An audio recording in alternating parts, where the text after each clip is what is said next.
నిజం చెప్తున్నా, ప్రభు హస్తం నీ పట్ల ప్రతిదినం పనిచేస్తూనే ఉంది.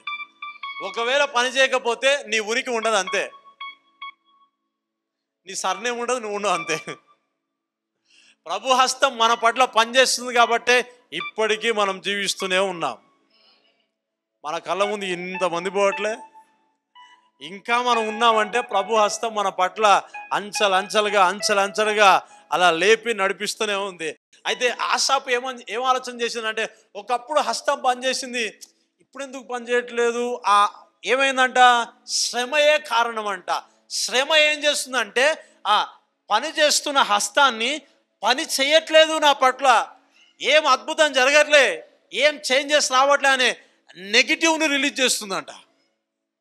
ఏం కారణం? అది శ్రమయే కారణం అంట. హల్లెలూయా. మిమ్మల్ని ఎంకరేజ్ చేయాలని చెప్తా ఉన్నా. నీ ప్రాబ్లంను బట్టి గాడ్కి దూరంగా కాదు నువ్వు వెళ్ళాల్సింది, నీ ప్రాబ్లంను బట్టి దేవునికి దగ్గరగా వెళ్ళాలా. సమ్ టైమ్స్ కాదు, ఆల్ టైమ్స్ నీకు వచ్చే ప్రాబ్లమ్స్కి నువ్వు థ్యాంక్స్ చెప్పాలా, అందరి ముందు కాదు, పర్సనల్గా చెప్పాలా. నిన్నేం చేస్తున్నానంటే, లివింగ్ గాడ్, సజీవుడైన ఆయన ముఖ దర్శనం చూచుటకు నిన్ను నడిపిస్తున్నాయంట.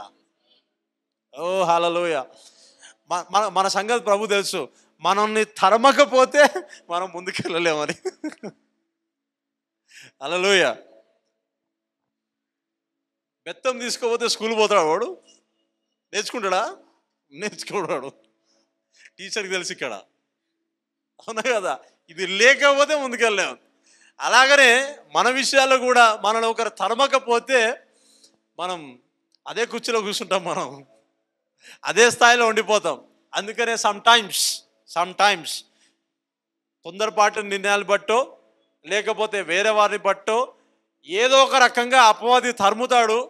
మనం ప్రభు యొద్దకు వెళ్తాం, ప్రభు అద్భుతం చేస్తాడు, ఇదిగో నా సాక్ష్యం వచ్చిందని సాక్ష్యం చెప్తాం. హల్లెలూయా. ప్రభు తెలుసు. అందుకనే ప్రభు ఏం చేస్తాడంటే కొన్నిసార్లు అట్లా ఆపుతాడు అనమాట. యోబు విషయంలో అలా కొంచెం ఆగడం బట్టే ఎన్ని ఉన్నాయో అన్ని బయటకు వచ్చినాయి. హృదయంలో ఎన్ని ఉన్నాయో అన్ని బయటకు వచ్చినాయి.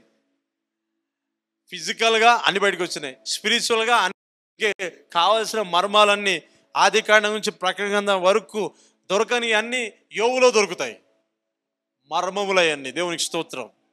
హల్లెలూయా, హల్లెలూయా.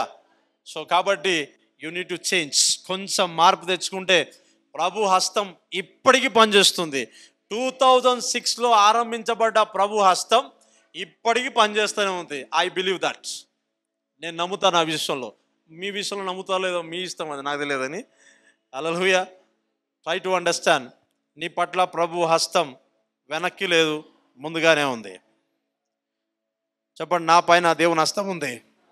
యెహోవా చేసిన కార్యములను, పూర్వము జరిగిన నీ ఆశ్చర్య కార్యములను నేను మనసునకు తెచ్చుకొందును. ఎంత గొప్ప వ్యక్తి అండి, ఎంత గొప్ప వ్యక్తి. అసలు సెల్యూట్ చెప్పాలి ఇతనికి. నేను నా పరిచయం కొంతమంది చూసిన, ఎంత గొప్ప కార్యం వారి జీవితంలో జరిగిస్తే ఒకానొక సమయంలో వాళ్ళు ఏమన్నారు తెలుసా? ఏం జరుగుతాయండి, ఏం జరగదు, ఇంతేగా మా పరిస్థితి ఇంతే అన్నారు. నాకైతే ఓ పక్క బాధ అనిపించింది, ఓ పక్క ఏం లేదు నా దగ్గర అసలుకి. అలా అనిపించింది. ఎందుకు? నేను ప్రార్థన చేయడం వల్లనే, చేతులు ఉంచడం ద్వారానే వాళ్ళ జీవితంలో జరిగింది. మళ్ళీ అదే కన్ఫెషన్ నా ముందు మాట్లాడితే నాకు ఏమనిపిస్తుంది? నేనే కదా కళ్ళారా చూసింది నీ పరిస్థితి, మార్పు చెంది నేను చూసినా కదా, ఏం జరుగుతుందిలే, ఏం జరగలే, ఎట్లా కొట్టాలి వాళ్ళని కదా. అలాంటి వ్యక్తుల కంటే ఆసాపు గొప్ప వ్యక్తే. ఏం జరుగుతుందో జరగలే అని అనట్లే, పోతే పోన్లే, ఉంటారా అని పోతే పోని అన్ని లాంగ్వేజ్ మాట్లాడుతూ ఉంటారు. ఏదైతే కానీ ఇక వెయిట్ చేయడం నా వల్ల కాదు ఇక అని అనేవాళ్ళని చూసాం. కానీ ఇగో ఇలాంటి వాళ్ళు గొప్పవాళ్ళు. ఇలాంటి విశ్వాసం మనకు కూడా రావాలా. హల్లెలూయా.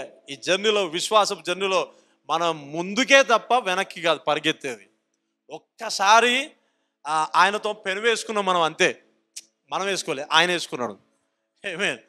ఆయన మనతో పెను వేసుకున్నాడు. విశ్వాస యాత్రని మనం స్టార్ట్ చేయాలి, ఆయన స్టార్ట్ చేశాడు. ఆమేన్.